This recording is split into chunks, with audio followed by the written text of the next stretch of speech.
मगर हम प्रताप सरनाईक और इन्हीं लोगों के साथ आपको ये महापालिका निगलना नहीं देंगे।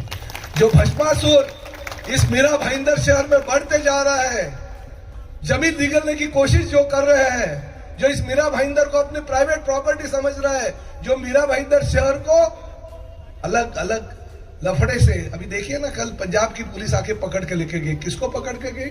भारतीय जनता युवा मोर्चा का और हमारे साथी नरेंद्र मेहता जी के भाई के जो सहयोगी है उसको लेके गए। 8 करोड़ का घपला। अरे ऐसे मीरा भाईंदर शहर में कितने घपले हो गए भाई? 10 वर्ष तुम्हाला सत्ता दिली होती आणि 10 वर्षाच्या सत्तेच्या कार्यकाळामध्ये तुम्ही काय दिलं समाजाला? हो, काय दिलं आमच्या ज्येष्ठ नागरिकांना? काय दिलं आमच्या महिलांना? काय दिलं आमच्या समाज बांधवांना? काही देऊ शकला नाही. फक्त आणि फक्त तुमच्या प्रायव्हेट लिमिटेड कंपनीचं नाव या मीरा भाईंदरच्या 7-12च्या ऐवजी 7-11 वर करण्याचा तुमचा प्रयत्न जो आहे तो प्रयत्न प्रताप सरनाईक कदापि होऊ देणार नाही.